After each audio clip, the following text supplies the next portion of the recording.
Denver is restoring some budget cuts, fixing a super annoying way the city was lifting money out of people's pockets. Broncos fans who left Sunday's game before that epic fourth quarter comeback reflect on their life choices. Yeah, we screwed up.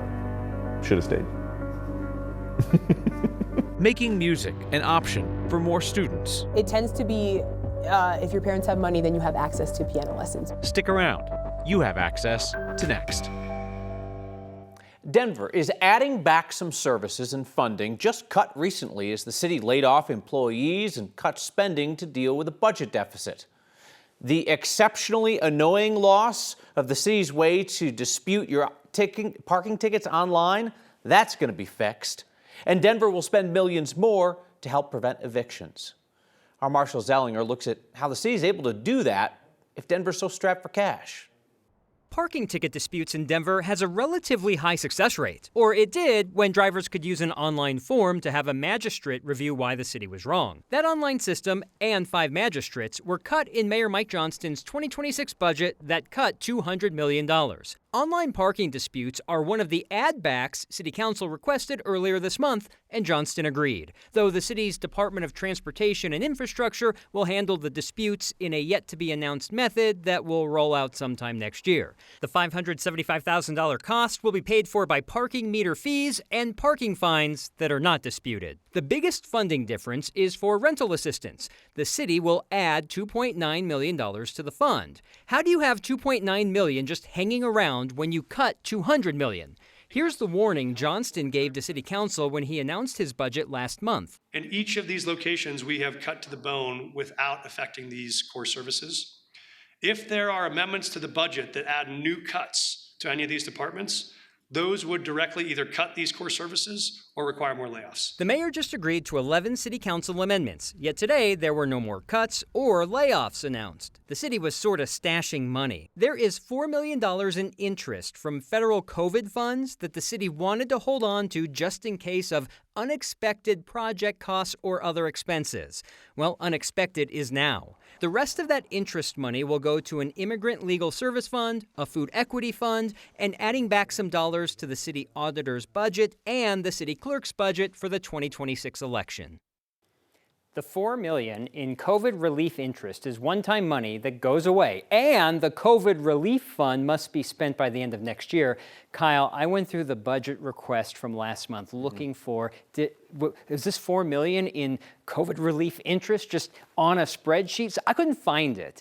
So this is money, maybe I'm talking out of turn, it's money I believe that the mayor's office knew about, that wasn't reflected on the spreadsheet. Squirreled away, maybe? Because now it's, hey, we didn't want to use this because we wanted to hold on to it just in case of overruns, so now we're going to use it for this. I would just like to see the accounting of it. Sure, I mean, that's fair. I think a lot of families budget that way, too. Like, there's an O-expletive fund, you know, but like if the city has an O-expletive fund, like taxpayers should know about it. Marshall, thank you. Day 20 of the federal government shutdown. Today, the federal court system ran out of money and began limiting operations beyond the impacts we'd already seen, like a pause on the legal fight between Colorado and the Trump administration over immigration enforcement. With the government shut down, the judicial branch announced early on that they had the money to keep things running smoothly through October 17th. That funding runs out this week. Federal judges will still get paid per the Constitution, but non-emergency cases could still be delayed, as other court staffers are either furloughed or expected to work without pay. We've already seen some cases put on hold in Denver's federal court, including the Trump administration lawsuit against the state's limits on local law enforcement cooperation with immigration. The Trump administration is also laying out plans to fire more than 2,000 Interior Department employees during the shutdown. Hundreds of employees in Colorado could lose their jobs if a federal court's hold on those firings is lifted. The Interior Department manages public lands. It oversees the Bureau of Land Management, the National Park Service. Today, Interior Department attorneys told a court they want to fire 2,000 employees across a couple of states. That includes about 200 people in Colorado, mostly from the BLM. About half the staff at BLM's National Operations Center in Denver would lose their jobs. The planned layoffs also include dozens of National Park Service employees in Denver and U.S. Geological Survey folks in Fort Collins. Unions representing those government workers have sued to stop the layoffs. A federal judge in California sided with them last week, said the Trump administration is using the firings to, quote, punish the opposing political party. Well, Colorado did the old trash can shuffle today. Every can blew 2 houses to the east. The cold front that whipped in the wind had about half the state, Front Range, and the Eastern Plains under alerts for higher fire danger today. 40 to 50 mile per hour wind gusts all over the place, higher in the mountains and the foothills. So now that those winds are dying down, some of the red flag warnings are also lifted. We should note, Xcel did not preemptively shut off power in these high winds. They did dial up the sensitivity on their systems to shut off the lines more proactively if there's a problem. And Xcel says it had workers pre-positioned in trouble areas. That's what we do with Chris Bianchi. We pre-position him in trouble areas. And today, I don't know if, was today trouble, Chris, or was it just kind of, it got everybody's attention? It was O-expletive. It was O-expletive wind up north. Now, it was kind of an interesting dividing line. I-70 on north, that wind, you definitely noticed it this morning. Look at this here in northern Larimer and Weld counties. We saw some wind gusts near about hurricane force wind gusts. Hurricane force winds, 74 miles an hour. We saw some of those up there in Briggsdale and in Buckeye. But for the most part, south of I-70, we saw some 30 to 40 mile an hour winds, but not nearly as bad as what we saw north of I-70. Reason why is we saw downsloping off the Cheyenne Ridge. That meant that the worst of the wind was in northern Colorado, low pressure well off to our north, and that cold front came in from the north as well. And that kind of turned the Cheyenne Ridge into a little bit of a slide, and that's why we saw stronger winds in northern Colorado. So broad picture, there's that low. This is what brought us all that wind and some of that snow across our central and northern mountains this morning, but now high pressure is starting to move on in. And as these winds settle down, we're going to allow that colder, denser air to settle down towards the surface. The result, our coldest air of the season coming up tonight. Freeze warnings for the Denver area. The growing season will come to an end for us across much of eastern Colorado. Temperatures upper 20s tonight here in Denver, 30s eastern plains. Coldest air, as I mentioned, of the season. Now tomorrow we rebound very, very nicely. How about some upper 60s for us? Sunny skies, some 70s in the southeast plains, 50s and 60s in the mountains. And that 7-day forecast overall pretty tranquil, though we will get some showers in the picture Thursday night and Friday morning. A bit of a cool down as well. We warm back up again for Saturday and for next Sunday's Broncos game as well. And then by next Monday, tracking perhaps some cooler and wetter weather. All right, Chris, thank you. Supreme Court will soon consider whether people who use marijuana regularly can also legally own guns. Imagine this could be of interest to a couple of people in this state. And it's a rare case where the Trump administration is arguing for restrictions on gun ownership. The Justice Department is asking the court to reinstate the case against a man from Texas. They claim he was charged with a felony because he had a gun in his home and admitted regularly using marijuana. It's a violation of a federal law that prohibits users of certain controlled substances from owning or purchasing guns. That includes people who use marijuana recreationally or medicinally. The DOJ says that drug users are a public safety risk. The attorneys arguing against the ban say it's too restrictive and that the government should only be able to disarm people if they're actively under the influence of illegal drugs. Week after week, I tell you, your generosity continues to quietly make Colorado a better place to live for more of our neighbors. Case in point, you just raised nearly $45,000 for the Second Wind Fund, which pays for therapy sessions for young people who are at risk of suicide all across Colorado. That nonprofit is currently overwhelmed with demand. Your Word of Thanks microgiving means that they will be able to say yes to 45 more young people in crisis reaching out for help. Thank you for that. Thank you for the $16 million worth of good that you have done all over this state. So keep the ideas coming. Tell me about nonprofits that are making an impact in your neighborhood, in your town, in your city. Email next@9news.com, or you can text next 303-871-1491. Why are we going to stick around for this? Like, everything around us is signaling, let's just get out of here. Broncos fans, full of regret and shame on this Monday, come on this program to publicly admit their error. Almost sounds therapeutic. Rural communities in Colorado are fighting over who gets stuck with the new wolves Colorado's importing. Montrose County says, not it. And an effort to make sure that schools without a lot of resources have the key to a better music program. That's next.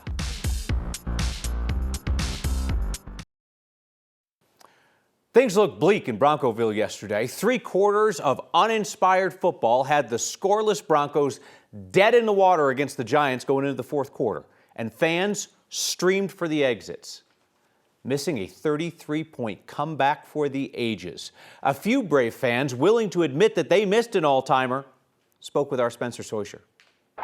30 years from now, Broncos fans will be talking about where they were for the best comeback they ever saw. Kick on the way. It is good!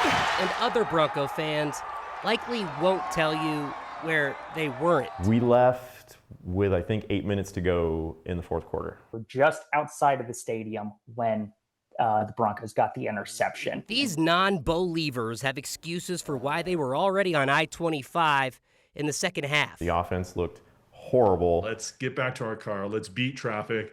Let's get started on Sunday dinner early. One of the people I was with was having a hard time dealing with the sun. Peace out for the blowout, or sit back and maybe catch a comeback. If we're gonna leave one at halftime, that seemed like the one to leave.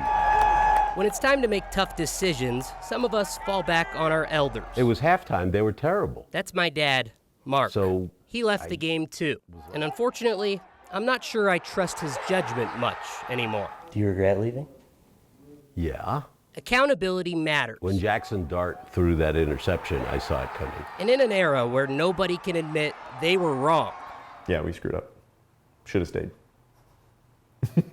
These guys, I confess that I did not believe in the Broncos, and I was wrong. Were very, very, very wrong. As they said in Indiana Jones in the Last Crusade, he chose poorly. All right, we like accountability journalism around here, and I know that's the theme there, but hear me out on this. One of the fans that we spoke with, John, says maybe he didn't make a mistake and that we should actually all be thanking these guys. The team did nothing while they were there. They left, and magic happened. Perhaps it was a selfless gesture on their part. How lovely of them to do that for the rest of us. I will say this has become a point of contention in my marriage over the years, Spencer, that I will not leave sporting events early, which means I've watched some pretty bad Rockies baseball over the years. I've watched some pretty ugly Broncos football over the years. But last night I turned to my lovely wife and I actually said, if I left games, I would leave this game. And then that happened. And then watch what happened. It was pretty horrendous, although I do think there should be a little asterisk in your argument. Yeah. You can leave a Rockies game. I can't leave a Rockies game? All right. It We doesn't put up for a matter poll. anyways. Yeah, we'll put up for the poll for the audience. Is it okay to not leave or to leave a Rockies game if you forswear leaving all other sporting events early? Yes. Are they just different? Are they a classification? All right, Spencer Sozier, that was a good one. Thank you. State wildlife workers are going to release more wolves into Colorado this winter. Conservative elected leaders in Montrose County don't want their county to be the next host. In a 2-to-1 vote last week, the county commissioners decided to move forward with an ordinance that would prevent the introduction of non-native species in the county. It specifically mentions gray wolves. The goal of the ordinance is to protect private property rights, landowners, and agriculture producers in Montrose County. CBW is required to release 10 to 15 wolves into the state for 3 to 5 years as part of the voter-approved reintroduction program. It's looking to bring the next haul of wolves to the southern part of the state, which could be Montrose County. The only commissioner to vote against the ordinance says they believe they'd be fighting a losing battle. I'm concerned about introducing an ordinance that's really not enforceable at all. I don't think it accomplishes anything except for making a statement. So we asked CBW if they will respect the ordinance if it passes, if the state won't place wolves in Montrose County. All they say is they'll continue to follow state law. We have a lot of multilingual learners, but music is accessible to everyone. A nonprofit breaking down barriers, putting music into the lives of more young people. And a reminder, you can catch Next streaming each night, 6 p.m. on 9 News Plus. And Next is a podcast each weeknight, wherever you get those.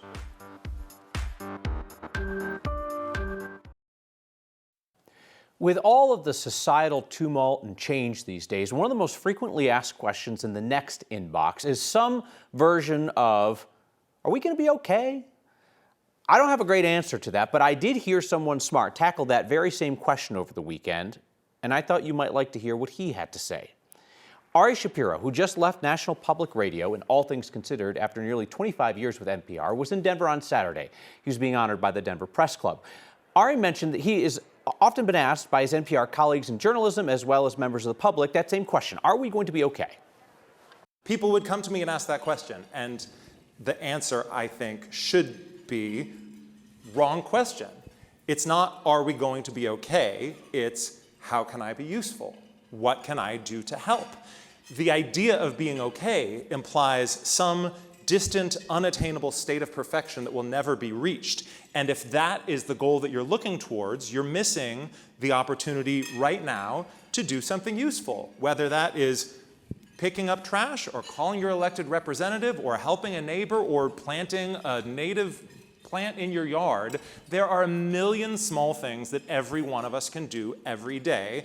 And the question of are we going to be okay, to me, seems like a distraction. Thoughtful answer. You can hear more from Ari Shapiro in conversation with Colorado's best interviewer, Ryan Warner of Colorado Public Radio. He'll be on the Friday edition of CPR's flagship program, Colorado Matters. Learning how to play music can be life-changing. That can often, though, be a really expensive opportunity. Our Byron Reed shows us a program trying to bridge that gap. Here we go. Creativity grows from motivation. All right, go to your pianos. For 7-year-old Porter West, sometimes the beat his inspiration can make it sound really fun. Is music. I like to dance, sing, and also play instruments and learn different kinds. Whoa. West is a second grader at Del Mar Academy, a P through 8th grade school in Aurora that's giving their students a chance to grow. It's all about planting seeds for me, so I hope that they get at least a little bit of joy out of each day and that they remember that music is tied back to that. Good, one more time. Deneen Marshall is the vocal and music teacher at the school.